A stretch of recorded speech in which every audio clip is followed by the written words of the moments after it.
Well, the iPhone 7 is almost here. I know you've been waiting for that, and rumors and leaks are flooding the internet. Many are focusing on the phone's appearance, the battery life, and the controversial headphone jack situation. Oh yeah, a lot of people got angry when they heard about that. There's also talk of a better camera. That would be good. New home button and a list of other changes. CNET editor Brian Tong is in San Francisco to talk all about it. Brian, tell me, what are the biggest highlights, and can we believe these leaks? You could probably believe most of them. I think that now these days there really is no secret whether it's an iPhone, whether it's a Galaxy Note or S7 phone. They're all pretty much out there. But I think the biggest one that obviously is kind of the most disconcerting to consumers is the fact that it pretty much allegedly, and from everything we've seen, will look almost identical to the current iPhone 6s as well as the iPhone 6. A lot of people are used to getting like a new change in design and in every 2 years, but that doesn't look like it's going to happen. I think that's probably one of the biggest things that's causing the most uproar. And then really probably the two key features that are going to stick out the most is an improved dual lens camera. But again, this is only going to be for the larger iPhone, let's call it the iPhone 7 Plus model, the larger screen phone.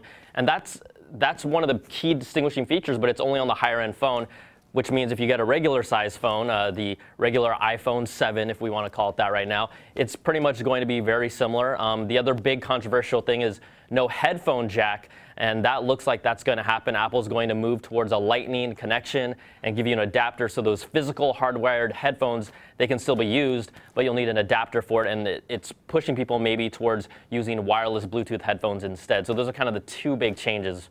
But that's a big deal. I know. That's a big deal. How can you use will you be able to use a Bluetooth headphone on a plane, for example, if you want to listen to your music on a plane?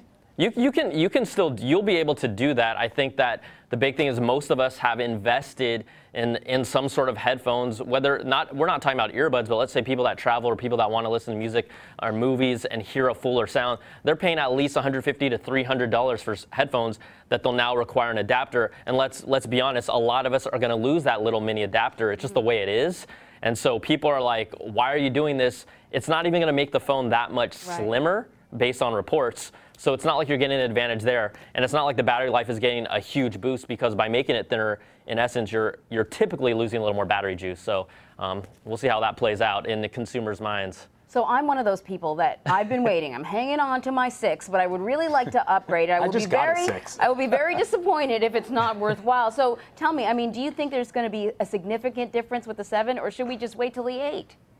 Do you really want me to tell you the truth? Oh, yes. No, that you said enough already. Yeah, I think that everyone that my recommendation as a user is everyone is really looking forward to the 2017 iPhone. This is the 10th anniversary iPhone.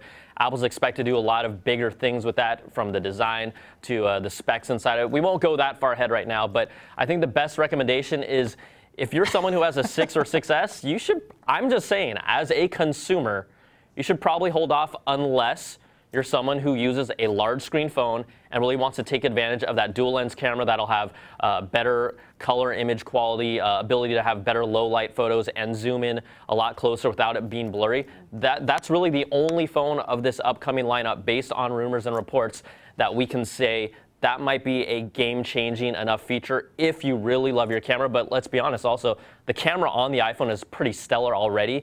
And it has to be something that just blows my mind to be like, okay, you guys should get this next gen iPhone 7, or what they might be calling the iPhone 6 SE.